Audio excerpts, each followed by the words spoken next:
Hello students, welcome back to your maths class. Students, before this in the last session I have sent my videos related to domain and range of the functions and also domain and range of real functions.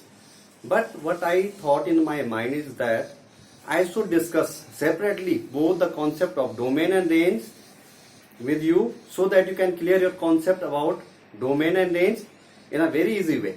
So today I will take one by one these two concepts. First I will take the domain of real function.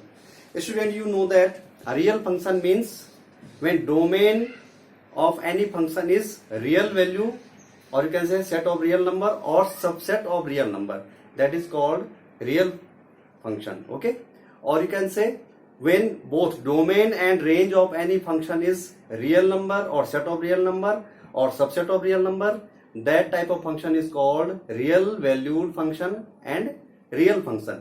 When range is only real value or subset of real value, then it is called real valued function. When both range and domain of any function is real value or subset of real value, that is called real function.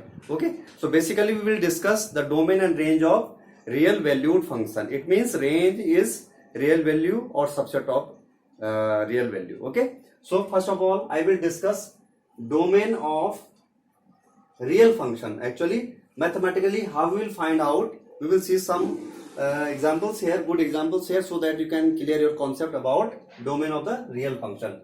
So suppose we have y is equal to fx is any real valued function, or you can say real function, then what steps, what measures we have to take to find the domain of any function mathematically. Let's see here.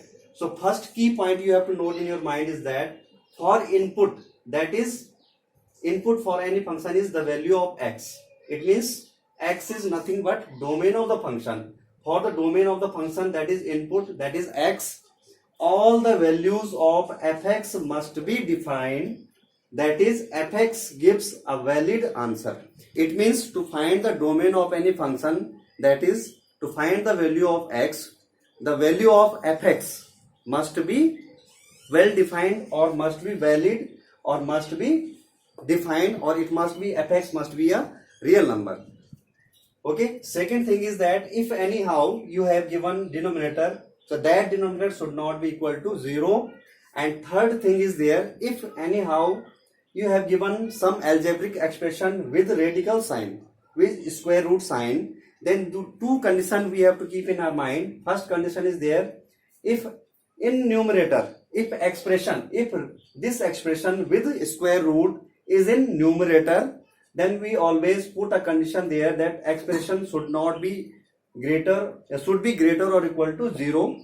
Later we will see in examples. And if expression, this type of expression with square root is in denominator, then we always take expression is greater than 0. So there are two conditions for this type of expression with square root. First is expression should be greater or equal to 0. Expression should be greater 0 for denominator and this for numerator. Here are two examples here. See students, here this is a function square root of x minus 2 and we have to find out the domain of this function. So I already told you that for this is the solution. Okay, for domain of the function, that is the value of the x, this must be well defined, means fx must be defined. And what is fx? Fx is square root of x minus 2. For df fx, that is under root x minus 2 must be defined, okay, as the condition first here. And this is defined, it means this is a real number when inside. Now see here student, expression with square root is given there and this is simply numerator. So if this is given in numerator, then we always take expression as greater or equal to 0. For this condition, this will be a valid value or this will be a real number. So this will be valid if this implies under the square root this must be greater or equal to 0. Okay, according to this rule. And if this will be greater or equal to 0, it means it may be 0 or it may be greater 0. And if square root of 0 is always 0, that is a real number. and if it is a positive value under the root, then it is always square root of a positive value is also positive. It means this fx we will get the value of fx a valid one or a real number. Okay, so for this purpose, for domain of this function x minus 2, which is under the square root, that must be greater or equal to 0. This implies that x is greater or equal to 0. In number line in 10th class we have already studied that. It means suppose this is infinity and this is 0 and this is 2. So what does this means? In solution set we always write means all the real values greater or equal to 2. It means including 2, all the real values more than 2. It means this implies that x is actually the input, and input means domain. So domain of the function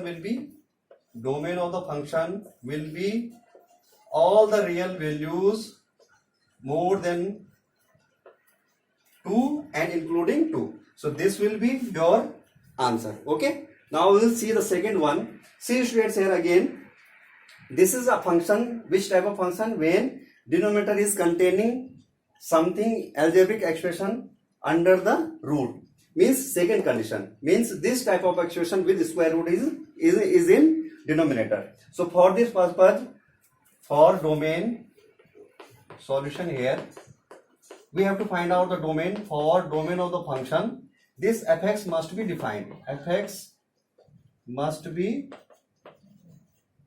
defined, and defined means fx must be a valid answer, or you can say fx must be a real number. And this fx means this right side expression must be a real number. This will be a real number when this expression which is in denominator under the square root, that must be greater 0. It means if this will be 0, if under the root will be 0, then under the root of 0 means 0. It means something 1 upon 0 will never be defined. So this should not be 0. Moreover, this must be greater than, means under the radical sign, under the square root, this value must be greater 0. It means this must be greater 0, something positive, and then that will give a valid value. It means that will give us a real number of fx, that will be a defined one. Okay, it means this implies that for fx must be defined, whatever under the square root in the denominator, this must be greater 0. If this must be greater 0, this will be something positive, and 1 upon something positive will give us a valid value of fx, and in this way we can find out the domain. Okay, this gives us this x will shift to the left side, x is less than 1, or you can say x is less than 1.